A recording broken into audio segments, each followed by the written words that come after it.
Doy gracias al Señor, hermanos, por estar con todos ustedes una vez más. Agradezco al Señor, nos permite estar hoy una vez más con este programa para poder transmitirles a ustedes el alimento espiritual necesario para la vida de la nueva humanidad o el hombre nuevo. Gracias le damos al Señor, hermanos.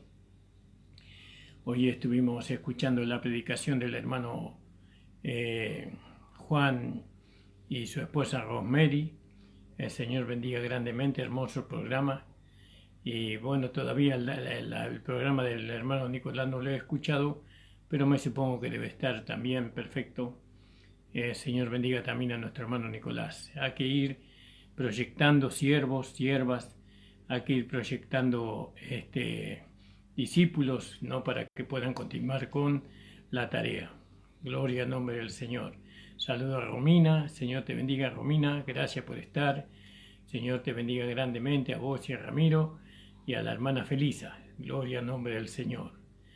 Vamos a hacer una oración, hermanos, y vamos a comenzar con la palabra del Señor de este día o de esta tarde. Todavía está oscureciendo. El Señor le bendiga, hermanos. Vamos a hacer una oración. Padre Santo, Dios Todopoderoso, estamos delante de tu presencia para pedirte, Señor, en el nombre de Jesús, Señor, que tú nos bendiga, que tú nos ayudes, Señor, a dar tu palabra, a poder predicar tu palabra con la guía de tu poder, con la guía de tu Espíritu Santo. Señor, si en algo te he ofendido, te he faltado, te pido que me perdones, Señor amado. Te pido tu bendición sobre mi hogar, sobre mi esposa, mi familia, mis hijos, mi hija, Señor, y sobre todo los amados hermanos de la iglesia, Señor, que puedan estar, Señor, atendiendo tu palabra, escuchando tu palabra. Padre Santo, en el nombre de Jesucristo te lo pido, Señor, porque sin ti nada puedo hacer y sin ti, Señor, nada soy. Señor, todo lo que haga en este momento sea para el engrandecimiento de tu nombre, para tu gloria, para tu honra y para tu alabanza, Señor. En el nombre de Jesús, amén. Gloria al nombre del Señor. Alabado sea el Señor Jesús. Gracias, hermana Romina. Gracias, Ramiro. Dios te bendiga, hermano. Bueno, vamos a leer ahí en el capítulo 6 del libro de Juan. Estamos leyendo, ¿verdad? El capítulo 6 del libro de Juan. Gloria al nombre del Señor. Que el Señor nos ayude para que podamos estar desarrollando esta palabra. Y habíamos quedado en el versículo, en el 13 vamos a seguir, en el versículo 13. Y dice que cogieron, pues, hincharon 12 cestas de pedazos de los 5 panes de cebada que sobraron a los que habían comido, ¿no? El versículo 12 dice, como fueron saciados, dijo a sus discípulos, recoged los pedazos que han quedado, porque no se pierda nada. Gloria al nombre del Señor. Y entonces nosotros, hoy estaba leyendo un poco y quería entender sobre la figura del pan de cebada. Gloria al nombre del Señor. Y en el capítulo 6, entonces, la cebada representa a nuestro amado Señor Jesucristo, ¿no? Y esto nos lleva, por ejemplo, nos puede llevar a Josué, el capítulo 7, Josué, Jueces, capítulo 7, versículo 13. Y dice, y cuando llegó Gedeón, he aquí que un hombre estaba contando a su compañero un sueño, diciendo, he aquí que yo soñé un sueño y veía un pan de cebada que rodeaba hasta el campamento. Y este pan de cebada vio, vamos a seguir leyendo un poquito más, al campamento de Madián y llegó a la tienda y la golpeó de tal forma que cayó y la trastornó de arriba abajo y la tienda cayó. Entonces, este pan de cebada representa a Cristo venciendo a los cananeos, a los madianitas, ¿no? Venciendo a los madianitas. Eso es lo que representa el pan de cebada, representa a Cristo. En el caso de Josué, representa a Cristo como aquel que vence, ¿no? Que vence al enemigo. Así la nueva humanidad, la nueva creación, siempre vence al enemigo. Porque por más numeroso que sea el enemigo, en esa nueva humanidad, en esa nueva creación, hay un poder que es el poder de Dios que vence todos sus enemigos. ¿No? Porque como dice ahí en Romanos, que siempre lo vamos a leer y cada vez que lo podamos leer, lo vamos a leer porque es maravilloso ese versículo, porque lo hemos entendido, porque el Señor nos los ha revelado. Tenemos un poder tan grande en nosotros que muchas veces no le damos el valor. Y dice, ahora pues en el versículo 2, porque la ley del Espíritu de vida, el poder del Espíritu de vida, me ha librado del poder del pecado y de la muerte. Es decir, que hay un poder, ¿no? Que, como dice también ahí en Efesios, en el capítulo 1 de Efesios, dice,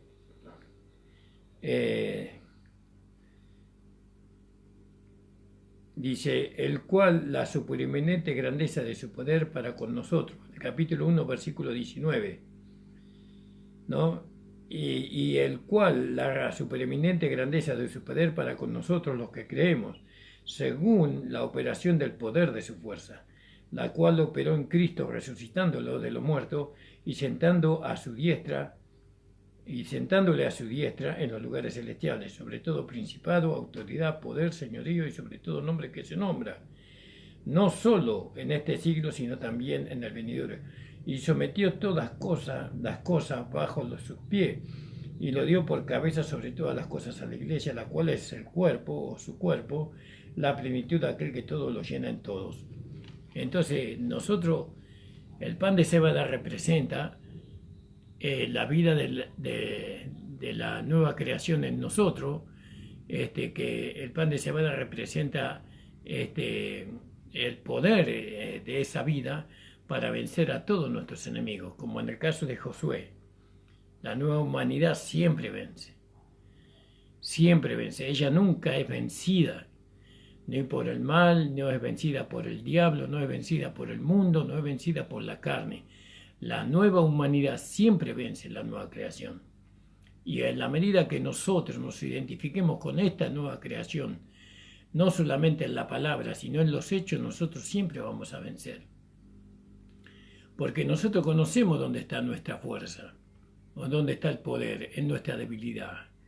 ¿Y cuál es la debilidad? Reconocemos que sin la nueva creación, sin la nueva humanidad, no podemos vencer. Pero con ella vencemos. Como en el campo de batalla, el pan de cebada pudo destruir la tienda de los madianitas. Y entonces cuando vamos a Juan, veo que tenemos que ir a Juan en el capítulo 6, y entonces el Señor dice, ya que un muchacho que tiene 5 panes de cebada. Y acá el pan de cebada representa a Cristo como el alimento. ¿No? El mensaje que nosotros tenemos es el Cristo resucitado, y eso es un alimento espiritual, ¿no?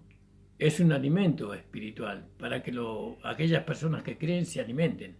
No nos olvidemos que las personas que lo seguían a Jesús en este pasaje eran creyentes, ¿no? Y que la multitud que lo seguía a Jesús por las sanidades, eso representa a la iglesia.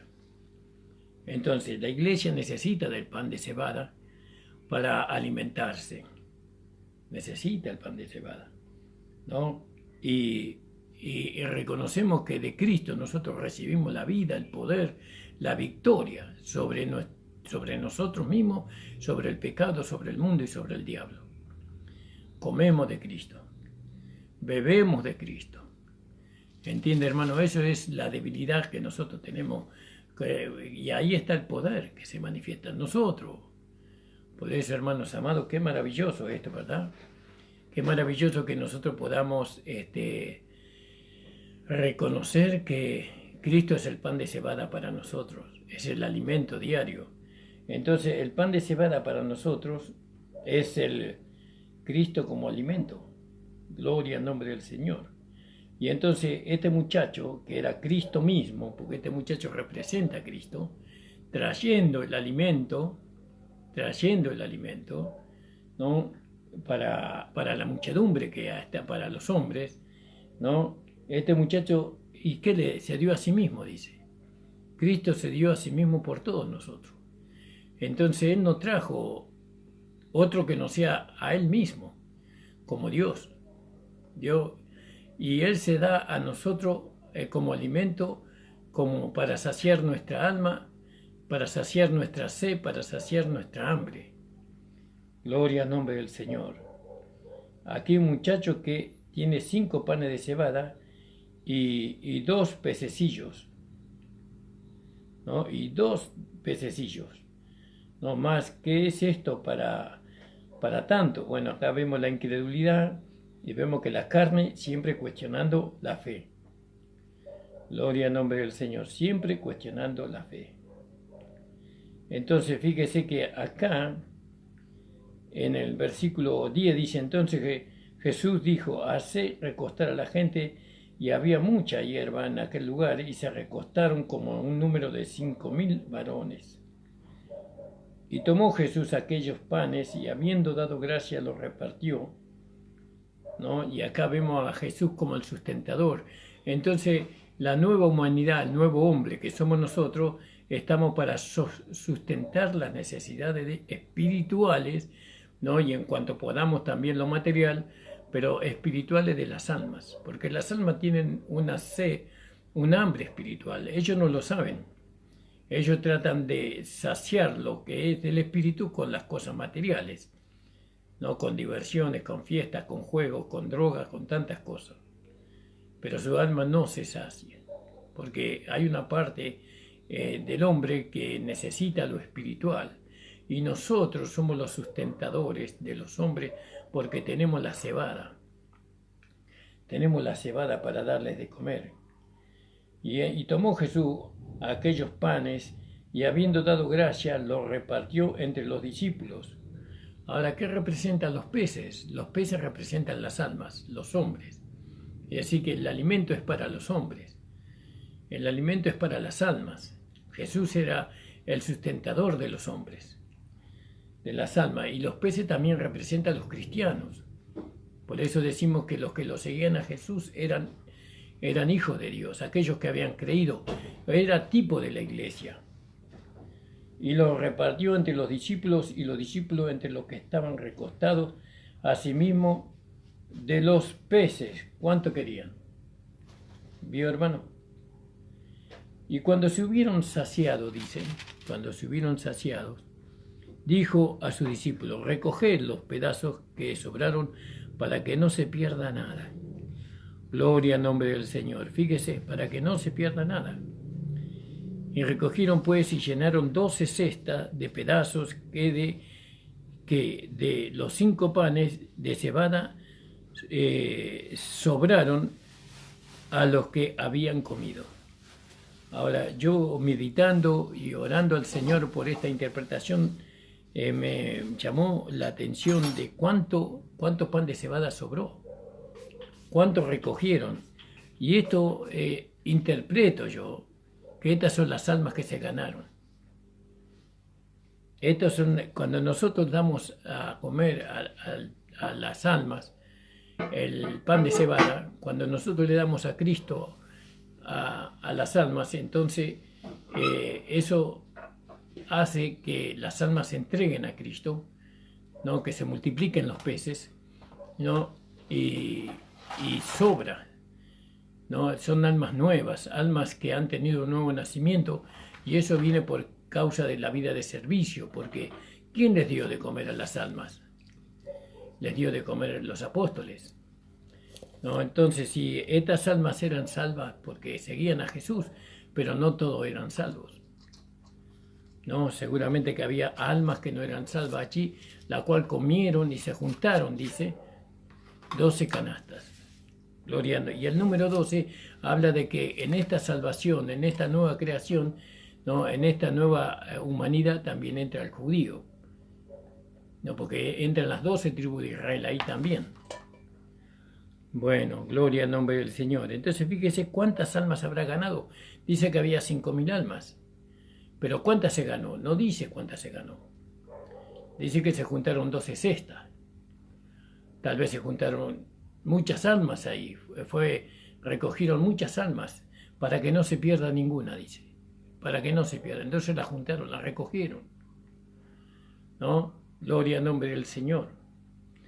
Y qué maravillosa esta, ¿no? Porque dice, recogieron pues y llenaron 12 cestas de pedazos que de los 5 panes, el número 5 habla de la gracia, y la gracia relacionada con los panes, con la palabra, ¿no? Quiere decir que lo que ganó estas almas fue el mensaje de la gracia. Porque por medio de Jesucristo vino la gracia y la verdad. Por medio de Jesucristo vino la gracia y la verdad. ¿Y qué le estaba dando el Señor? No, el pan que descendió del cielo, estaba dándole la gracia, la vida de Dios a ellos, no para que ellos pudieran alcanzar la salvación y la vida eterna a las 12 tribus de Israel. Fíjese, gloria al nombre del Señor. Dice que y recogieron pues y llenaron 12 cestas de pedazos que de los 5 panes de cebada, ¿no? Y nosotros sabemos que el pan de cebada es nuestro Señor Jesucristo, sobraron a los que habían comido. ¿Vio? Gloria al nombre del Señor. ¿No le parece maravilloso, hermano? ¿No? Que podamos nosotros predicar a Cristo y a este crucificado. ¿No le parece que le tendríamos que dar mucho valor al mensaje de la gracia? No, que el mensaje de la gracia no es un evangelio como el evangelio legalista, sino que este evangelio es poderoso no solamente para salvar las almas, sino para transformarlas, para conformarla a la imagen de aquel que los salvó, de aquel que los amó.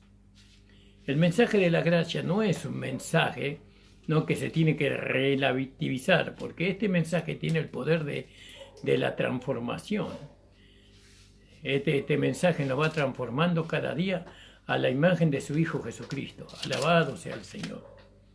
Gloria al nombre del Señor. Y esto es precioso, hermanos, y espero que usted le pueda dar el valor a todas estas cosas.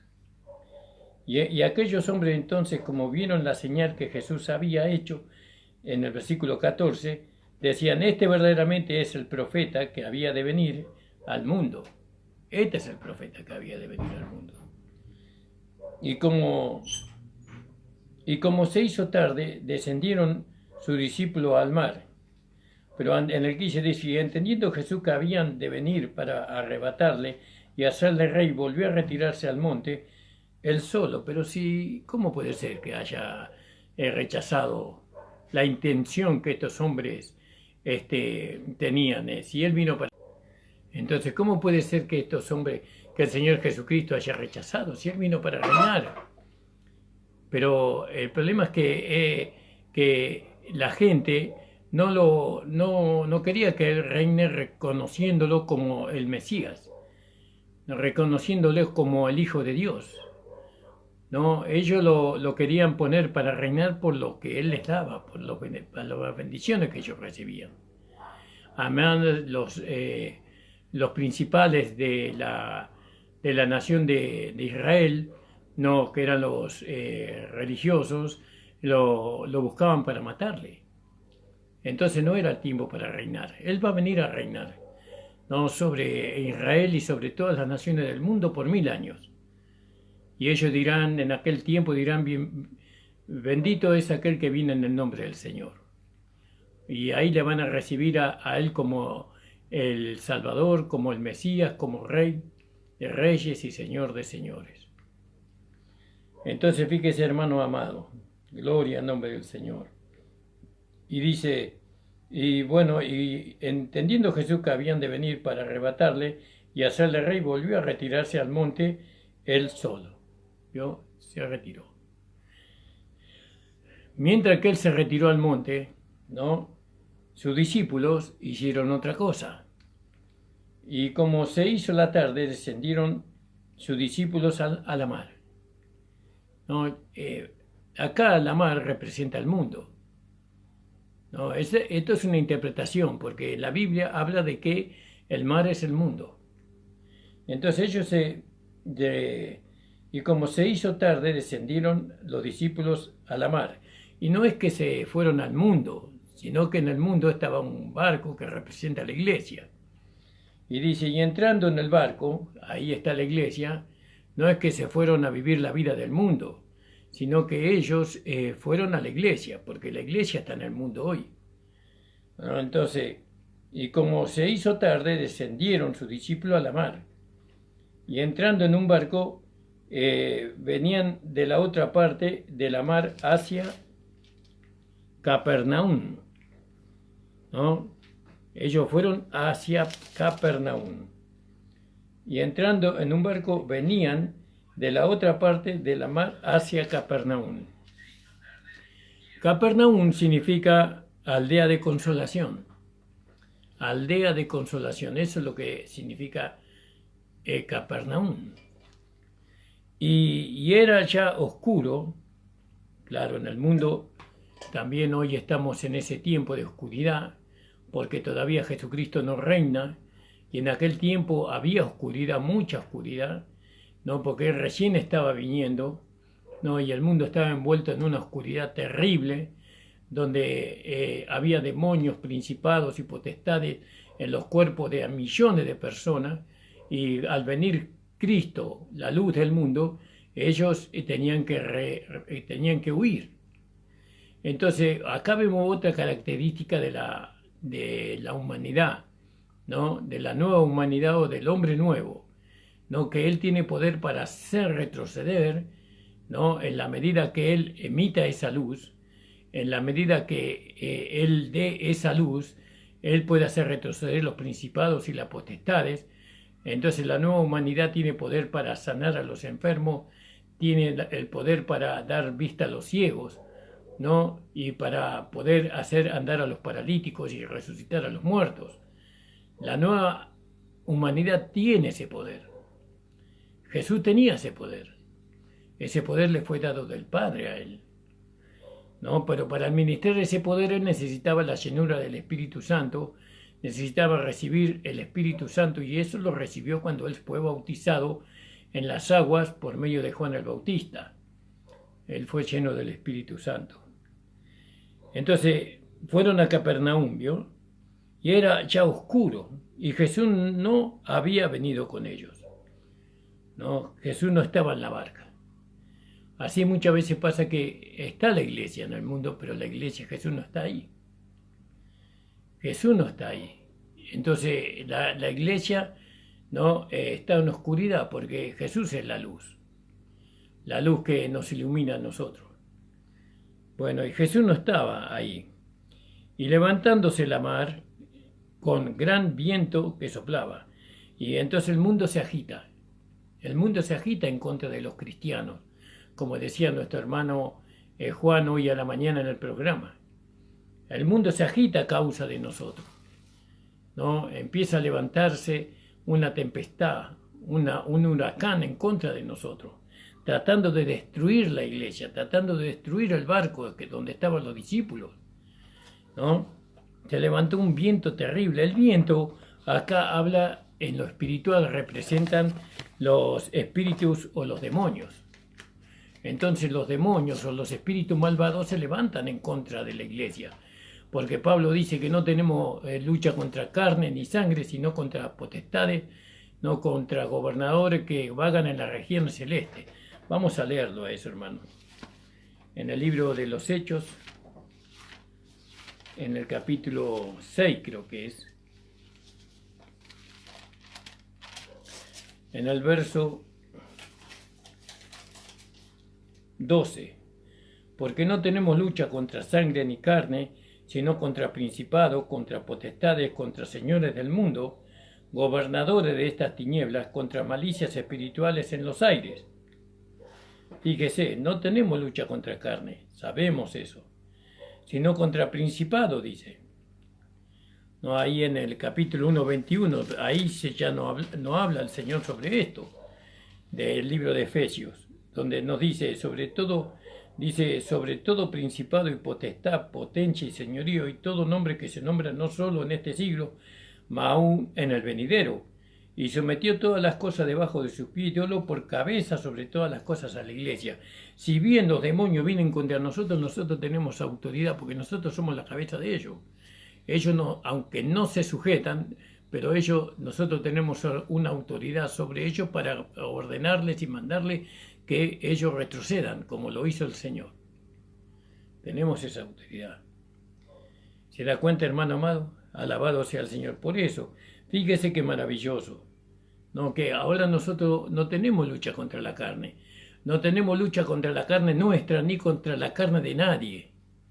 Es decir, que las imperfecciones que hay en los hermanos, nosotros no luchamos contra eso, porque las imperfecciones que están en mi hermana, en mi hermano, en la carne también está en mí de otra forma. Se manifiesta en otra manera, pero no somos perfectos en la carne. No, somos perfectos en Cristo, pero no en la carne. La carne siempre es tropiezo. Mi carne y la carne del otro hermano es tropiezo. Por eso nosotros no nos vemos en la carne. Si aún conocíamos a Jesús en la carne, ya no le conocemos más como era, sino que ahora lo conocemos como el Espíritu vivificante. Gloria al nombre del Señor. Y entonces dice el apóstol Pablo, ¿vio? Porque no tenemos lucha contra sangre ni carne, sino contra principados, fíjese, contra principados, contra potestades, contra señores del mundo, contra gobernadores, las tinieblas, contra malicias espirituales en los aires. Entonces fíjese que acá se levantó un viento, se levantaron los espíritus, ¿no? Los espíritus, los demonios se levantaron para destruir la barca. Y la barca es la iglesia. Ellos vienen contra nosotros para destruirnos. Nosotros somos la iglesia, tanto en lo personal como también somos la iglesia en el conjunto, en lo corporativo. Todos nosotros cuando nos reunimos somos la iglesia, pero también somos la iglesia cuando estamos solos. En nuestro trabajo seguimos siendo la iglesia, en los estudios seguimos siendo la iglesia, cuando estamos viviendo en nuestros hogares como esposos, como esposa, como hijos, somos la iglesia. Y entonces se levantan vientos, se levantan potestades en contra de nosotros para destruir nuestra fe, para destruir nuestra comunión con el Señor. Acuérdense que todavía estamos en este mundo, ¿no? Si bien no somos del mundo, pero estamos en el mundo. Y entonces viene el diablo contra la iglesia y levanta una tempestad, un problema, una situación que no podemos resolver nosotros sin el Señor. Entonces fíjese qué maravilloso. Y este viento soplaba, Dios soplaba para destruir, no soplaba para ayudarla a la iglesia a salir adelante, soplaba para hundirla la soplaba, para ahogarla en su problema, en su angustia, en su situación, para ahogarla ahí, ahogar la fe, la vida que estaba ahí. ¿Vio? ¿Por qué? Pero Jesús no estaba ahí. Jesús no estaba ahí. Ahora cuando está Jesús ahí es otra cosa. ¿Vio? ¿Cuándo se levantó el viento? ¿Cuando Jesús estaba o cuando Jesús no estaba? Cuando Jesús no estaba. Fíjese, alabado sea el Señor. Y ahora, cuando no está Jesús ahí, si Jesús no viene, seguramente que va a destruir los demonios, los principados, la barca, la iglesia, la va a destruir. Por eso nosotros no podemos prescindir de su presencia, no podemos prescindir de Él. Él es nuestra capacidad, Él es nuestro poder, Él es nuestro sostén. El Señor Jesucristo es el poder de Dios en medio de nosotros. En su nombre solamente hay autoridad contra potestades y principados. No necesitamos al Señor. Yo necesito al Señor en mi vida y usted necesita al Señor en su vida. No se vaya a creer, hermano.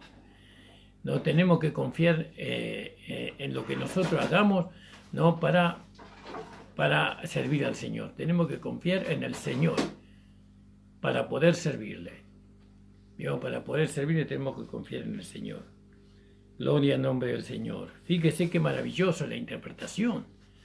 Fíjese, ¿no? Era ya oscuro y Jesús no había venido a ellos. Y levantóse la mar con un gran viento que soplaba. Habrá sido terrible esa tormenta, ¿no? Y como hubieron navegado como 25 o 30 estadios, ¿no? Fíjese, y como hubieron navegado como 25 o 30, ven a Jesús, que andaba sobre el mar. Él lo ven a Jesús, que andaba sobre el mar. Y que se acercaba al barco y tuvieron miedo. Tuvieron miedo. Si lo conocieron al Señor, ¿por qué tuvieron miedo? Porque ellos todavía no tenían en ellos la vida del nuevo nacimiento. La vida de la nueva creación o la manifestación de la vida del hombre nuevo o de la nueva creación, eso atemoriza a aquellos que no son nacidos de nuevo o a aquellos que no tienen comunión con Jesús. Puede ser que una persona nace de nuevo, pero no tienen comunión con Jesús. Jesús no está. Lo ven venir a Jesús, pero a ese Jesús que está manifestando la vida del Padre. Y se atemorizaron porque cuando usted manifiesta la vida del Padre, usted camina sobre el mundo. Porque dice que caminaba sobre el agua. Y eso causa temor. Causa miedo a las almas. Que usted no vaya en su misma dirección. Usted, la nueva creación, acá aprendimos algo de la nueva creación, hermano. Aprendimos algo nuevo, ¿no? Aprendemos que la nueva creación, que el hombre espiritual camina sobre el mundo. No está en el mundo, no está caminando con el mundo, sino camina sobre el mundo. No debajo del mundo, sino camina sobre el mundo. Y esta es una vida que solamente la nueva creación puede lograr, y eso maravilla. Hay hermanos que nos ven a nosotros con esta vida de separación del mundo y ellos tienen miedo de nosotros, nos temen. Hermanos que andan conforme a la carne, hermanos que todavía no han crucificado la carne con sus pasiones y deseos. Hay hermanos que nos temen a nosotros, que sí nos reconocen como reconocen a Jesús. Los discípulos lo reconocieron a Jesús, pero en la medida que Jesús se acercaba, ellos le tuvieron miedo. ¿Vio? ¿Por qué? Porque no reconocieron lo que se manifestaba en Jesús. Que lo que se manifestaba en Jesús era la vida del Padre. Era la vida espiritual. ¿Por qué flotaba el Señor Jesucristo? Porque estaba manifestando una vida que le fue dada. Él, con la vida del hombre natural, no podía flotar sobre el agua, sino que tuvo que manifestar la vida del hombre nuevo. Y la vida del hombre nuevo nos lleva a nosotros a caminar sobre el mundo, sobre las aguas. Porque no nos olvidemos que las aguas representan al mundo. En la Biblia representan al mundo. Entonces fíjese, y como hubieron navegado como 25 de 30 estadios, ven a Jesús que andaba sobre el mar, ¿no? Y se acercaba al barco, se acercaba a la iglesia, tanto personal como local, ¿no? Y tuvieron miedo. Y tuvieron miedo. Gloria al nombre del Señor. Fíjese, entonces cuando vio que antiguamente, cuando no conocíamos la palabra, nosotros teníamos miedo del pastor. Teníamos miedo del pastor, que el pastor viniera a la casa. Y cuando venía el pastor, nos escondíamos, teníamos temor. Porque nosotros pensamos, ¿no?, que el pastor es como Jesús, irreprensible, es un hombre espiritual. Y su presencia nos acusaba a nosotros. Y la presencia de Jesús en ese momento los acusó a ellos, ¿no? Porque ellos tenían miedo. ¿Dónde estaba la fe de ellos? ¿Dónde estaba la confianza de ellos?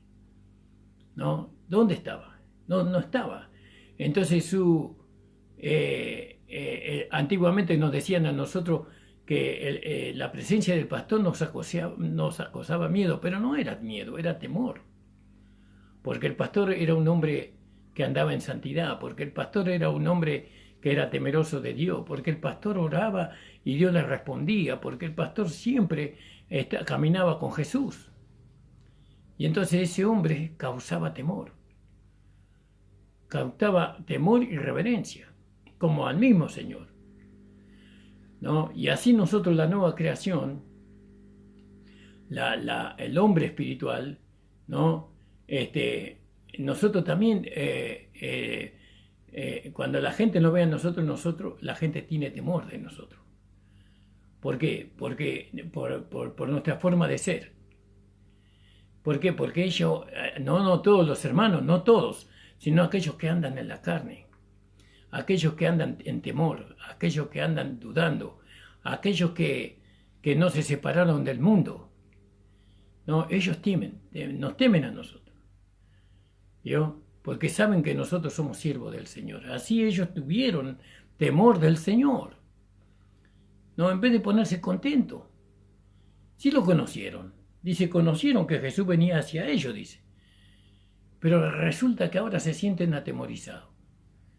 Y así, si viniera Jesús hoy a la iglesia, o si se manifestaría la vida de Jesús en medio de nosotros, la gente andaría con temor. La presencia del pastor, la presencia del apóstol, la presencia del maestro, del evangelista, es causar temor. No es esa la intención de ellos, por supuesto, sino que la presencia de ellos causa temor en los hermanos que andan conforme a la carne, en los hermanos que no se separan del mundo, en los hermanos que todavía no han crucificado la carne con sus pasiones y deseos. Causa temor esa presencia. Y eso es lo que nos enseña aquí. Entonces, fíjese la vida del hombre espiritual, la vida del hombre nacido de nuevo, del hombre, no estoy hablando del niño. El niño en Cristo es como es aquel que anda en la carne. Ese es el niño en Cristo. Por eso Pablo le decía a los corintios, le decía a Pablo, no puedo hablaros como a hombres espirituales, sino como a niños carnales. ¿Se da cuenta, hermano amado? Entonces nosotros tenemos que ver estas cosas. Tenemos que entender estas cosas. Si vamos a imitarlo al Señor, nosotros, si queremos que nos respeten, que si nosotros queremos que nos reverencien, no a nosotros, sino a la vida de Dios que está en nosotros, si nosotros queremos que los hermanos sientan temor del Señor Jesucristo, ese temor tiene que sobresalir de nosotros, de nuestra fidelidad, como dice el apóstol Pablo, que por medio de nuestra obediencia castigamos a aquellos que andan en desobediencia. Por medio de nuestra obediencia, de nuestra fidelidad, hermano. Espero que esté entendiendo usted la palabra del Señor. Espero que usted la esté entendiendo. Gloria al nombre del Señor. Y entonces, dice, y Jesús andaba sobre el mar, y se acercaba al barco y tuvieron miedo. Mas él dijo, yo soy, no tengas miedo. Jesús era un hombre que cuando manifestaba la vida del nuevo hombre, los hombres se atemorizaban, pero él no quería que los hombres se atemorizaban.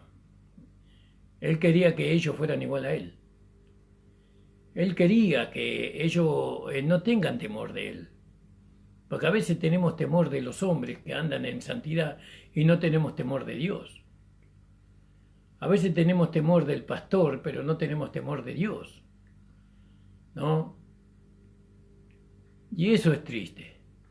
No hay que temer a los hombres, sino dice, temed más bien antes a aquel que puede mandar vuestra alma y vuestro cuerpo al infierno. Dice. Es decir, temer a Dios. Ahí debe estar nuestro temor, no al hombre. Lógicamente que el hombre que anda conforme anduvo Jesús va a transmitir ese temor, esa reverencia, ese respeto. Que el Señor me ayude a mí primeramente. Gloria al nombre del Señor. Todo esto son interpretaciones que nosotros damos apoyados en otros versículos bíblicos de la palabra, ¿no? Y esto para mí me encanta, este tipo de interpretación, hermano, me encanta. Porque el Señor nos da estas interpretaciones por el conocimiento que vamos adquiriendo. Gloria al nombre del Señor. Más le dijo, no tengáis miedo. Ellos entonces gustaron recibirles en el barco. Ellos la recibieron, porque el Señor habló. No tengas miedo. No teme a Dios. Teme más bien a aquel que sabe todo lo que está dentro de tu corazón. No, ¿de qué vale que tengamos miedo de los hombres y no tenemos temor de Dios? Dios quiere que la nueva creación sea temerosa de Él. Y Jesús era un hombre temeroso de Dios. No, Jesús era un hombre reverente a Dios. Era un hombre que Él no se permitía a sí mismo que se manifestara algo que desagradara a Dios. Gloria al nombre del Señor. Gustaron recibirle en el barco, en tu corazón, porque usted es la iglesia, en tu corazón renovado, en tu corazón de carne, porque en el corazón de piedra no entra Jesús. Jesús entra en un corazón sensible, como hablaba el hermano Juan esta mañana también, en un corazón sensible entra el Señor, no en un corazón de piedra. Y entonces Él entró a ese corazón, a esa barca, ¿no? A esa iglesia. Él entra cuando ve un corazón sensible, ¿no? Cuando uno se alegra, porque dice, se alegraron, dice. Gloria al nombre del Señor. Y dice, no tengáis miedo. Entonces ellos gustaron recibirle, se alegraron recibirle. ¿Vio? Y así usted, hermano, en esta noche, usted que está en el mundo, no en la barca, tal vez usted está en la iglesia, pero Jesús no está dentro suyo. O no tiene esa comunión con Él. O usted lo ve a Jesús en la distancia y Jesús le está haciendo ver a usted que usted tiene que caminar sobre las aguas, como Él mismo caminó. Entonces le dice, entonces gustaron recibirle en el barco, en la iglesia. En la iglesia nosotros tenemos que siempre pretender exigirle al Señor que esté presente. Señor, necesitamos de ti. Porque a veces vienen estos vientos, a veces vienen estas tormentas a nuestra embarcación, a nuestra amada iglesia. ¿Vio? Y si tú no estás, Señor, ciertamente que no vamos a poder estar firmes. Señor, si tú estás en medio de nosotros, si tú estás en nuestro corazón, Señor, ciertamente que vendrá un viento fuertísimo para poder destruirme, pero no podrá hacerlo, porque estás tú, Señor. Yo lo creo con todo mi corazón a eso, hermano. Y luego el barco llegó a la tierra donde iban. Ahí llegó a la tierra donde iban. Al día siguiente, la gente que estaba a la otra parte del mar, como vio que no había allí otra nubecilla, sino una, y que Jesús no, navecilla, no nubecilla, navecilla, sino una, y que Jesús no había entrado con sus discípulos en ella, sino que sus discípulos se habían ido, versículo 22, que los discípulos se habían ido. Gloria al nombre del Señor. Al día siguiente la gente que estaba en el otro lado del mar vio que no había habido allí más que una sola barca y que Jesús no había entrado en ella con sus discípulos, sino que estos se habían ido solos. Vieron eso. Pero otras barcas habían arribado de Tiberia junto al lugar donde habían comido el pan después de haber dado gracias. Ahí es cuando el Señor multiplicó el pan y los peces. Y cuando vio que la gente, que Jesús no estaba allí, ni sus discípulos, entraron en las barcas y se fueron a Capernaum buscándolo. ¿Vio? Ya eso es lo que hacen las almas nuevas. Las almas nuevas buscan al Señor. Probaron ese pan de cebada y lo buscan. Aquel que probó verdaderamente de ese pan, aquel que verdaderamente bebe de esa agua de vida, no podrá saciarse en ningún otro lado que no sea donde está Jesús. Aquel que probó el pan de cebada, hermano, no puede saciarse en otro lado, solamente ahí donde está Jesús.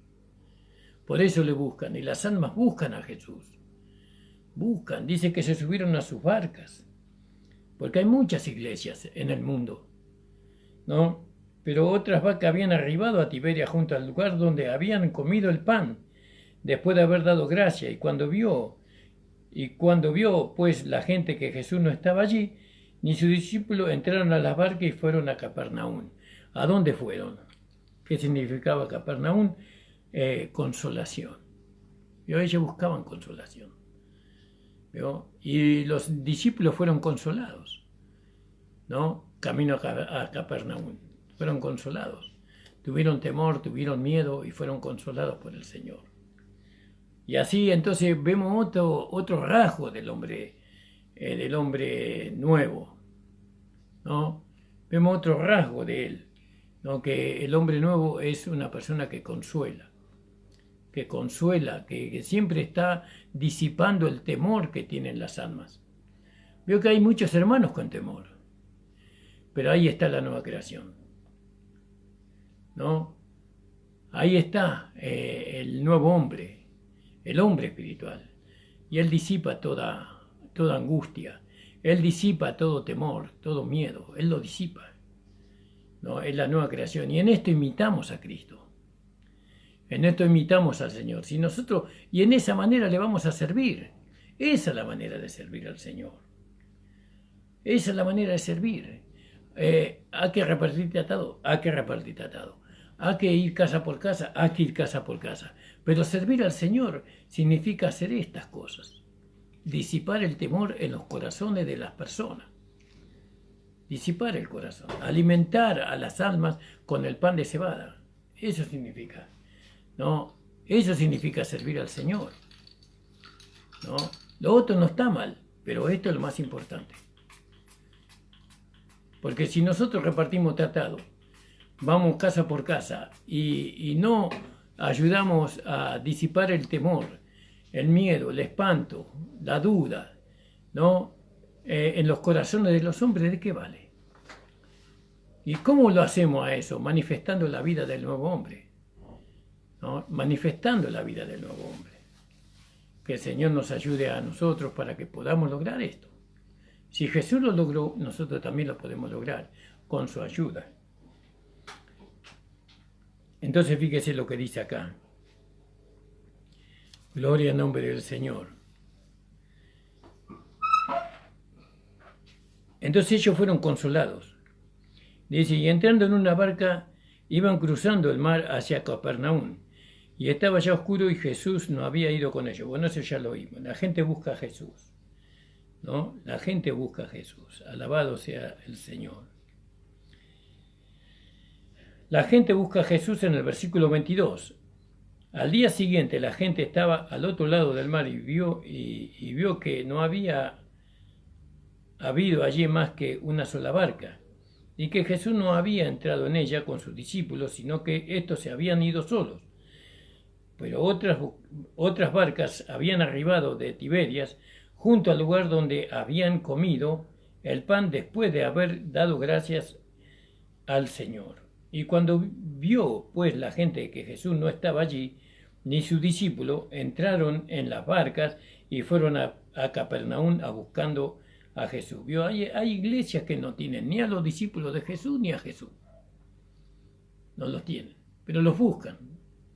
Los buscan. Esta gente los buscaba a ellos, porque con ellos recibieron la bendición, con ellos. ¿Vio? Las barcas para mí hablan de pequeño, es interpretación, hermano. Hablan de otras iglesias que tratan de tener comunión con el Señor, pero siempre llegan tarde. Y en el versículo 25 dice, Jesús el pan de vida. Y hallándole al otro lado del mar, ¿vio?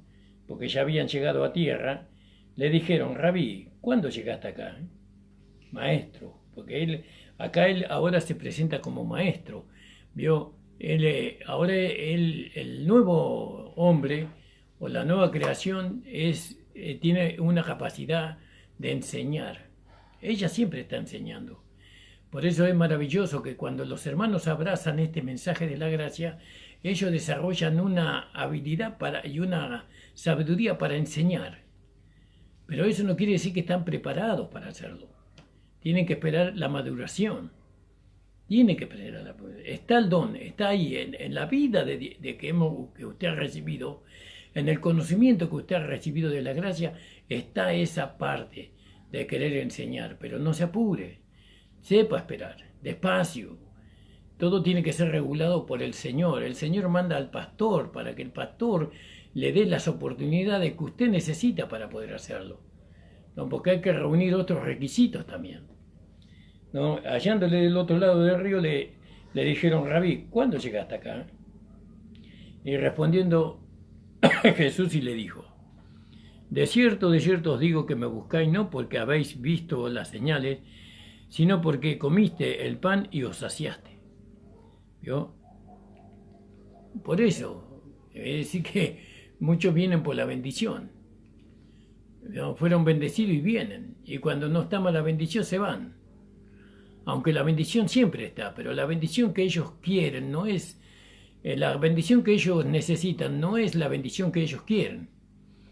Pero Jesús es la bendición. Y Jesús siempre está en la iglesia. Jesús siempre está ahí para ayudarnos, para consolarnos, para proveernos, ¿no? para alentarnos. Dios siempre está el Señor. Y entonces dice: trabajad no por la comida que perece. No, nosotros no tenemos que trabajar, poner mucho énfasis en ese lugar, por la comida que perece. A veces trabajamos, ¿qué es lo que perece? Lo perece lo que comemos, el alimento material. Pero hay una comida que también que es espiritual, pero que no es de Dios, que perece. ¿No? Esa comida, ¿cuál es? La que nos da el diablo. ¿No? El diablo nos da una alimentación, ¿no? Todo está echado a perder, lo del diablo. Es como cuando usted come algo que está vencido, con un producto ya vencido, un producto que no tiene los nutrientes necesarios para poder darle vida. Así el diablo muchas veces nos da a nosotros un alimento, ¿no? Y muchos trabajan por eso. Muchos trabajan, se sacrifican para alcanzar, para tener la plata esa para comprar, ¿no?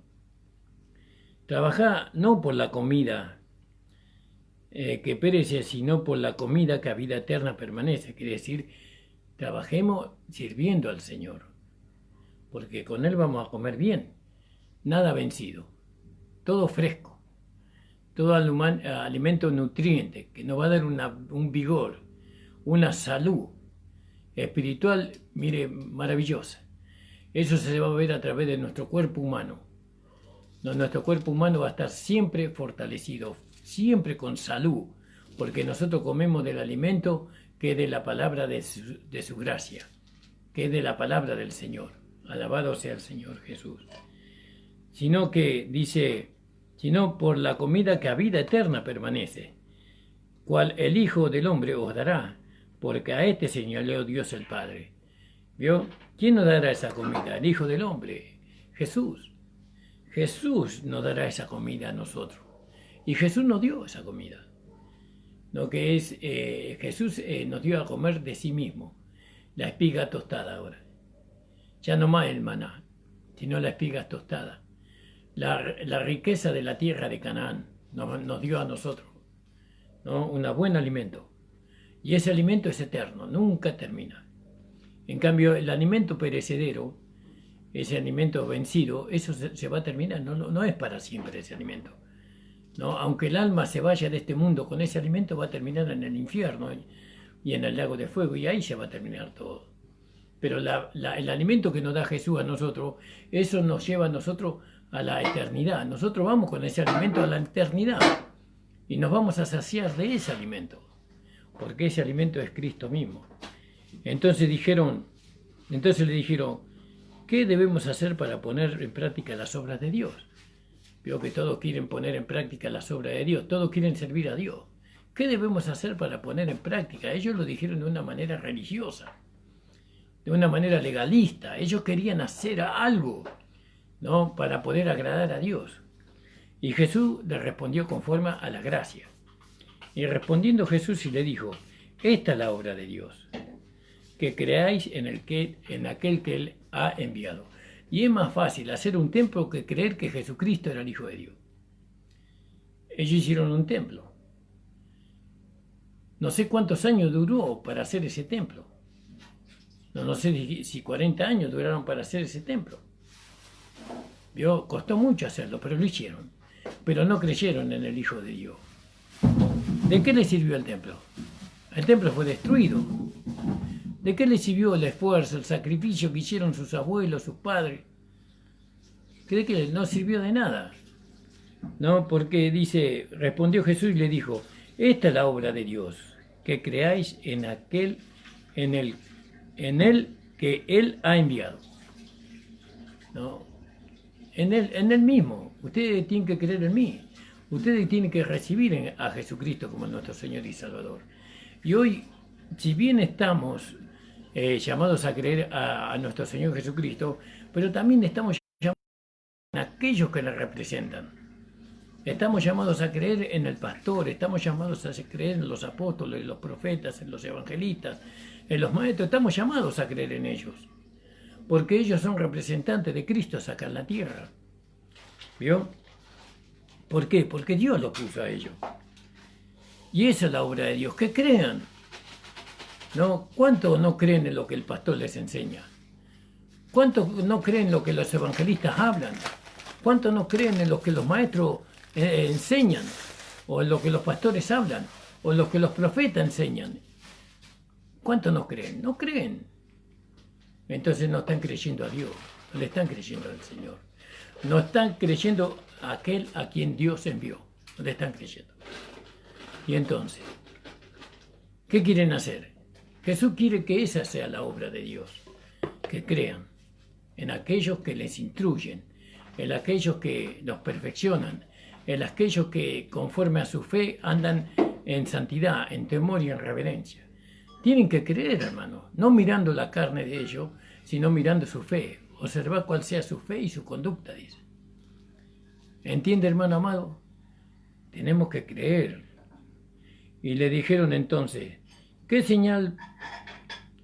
Y le dijeron entonces, ¿qué señal pues haces tú para que veamos y te creamos? ¿Qué obra haces? Estos llegaron tarde a la mesa, a los panes. Estos son los que venían buscándole, pero no llegaron a los panes. No comieron aquellos panes, no vieron la multiplicación. Entonces estaban esperando señal del Señor. Estaban esperando que el Señor le hiciera señales a ellos. ¿Vio? Una señal tenían que hacer. Pero Jesús le dice, pero si no es por señal que ustedes tienen que creer en mí. Ustedes tienen que creer en mí porque yo... no por las señales que yo hago, no por el alimento que yo les doy, sino que ustedes tienen que creer en mí porque la palabra de Dios da testimonio de eso. Y le dijeron entonces, ¿qué señal haces tú para que veamos y te creamos? ¿Qué obra haces? Nuestros padres comieron el maná en el desierto, como está escrito, pan del cielo les dio a comer. Y Jesús dijo, de cierto os digo, no os dio Moisés el pan del cielo, mas mi Padre os da el verdadero pan del cielo.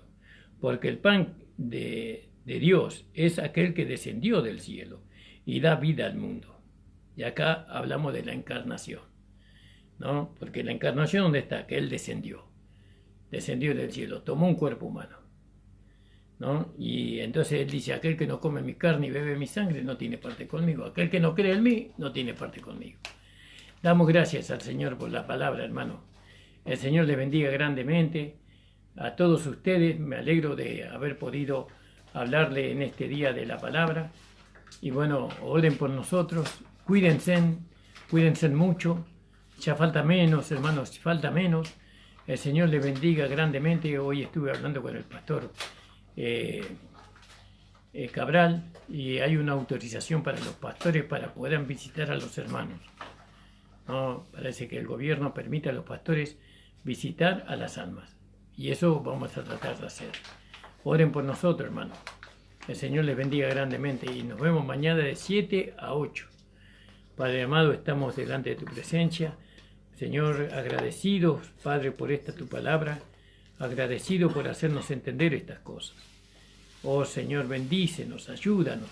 Bendice a las hermanas y a los hermanos, Señor, que han oído tu palabra. Bendícelos, yo los bendigo, Señor, en tu nombre. Señor, que ellos puedan salir adelante, que ellos puedan ser felices, que ellos puedan estar contentos de vivir sobre las aguas. Señor, porque así como tú caminaste sobre las aguas, nosotros también lo podemos hacer. Padre Santo, en el nombre de Jesús te lo pedimos. Amén. El Señor le bendiga, hermano. Un abrazo para todos.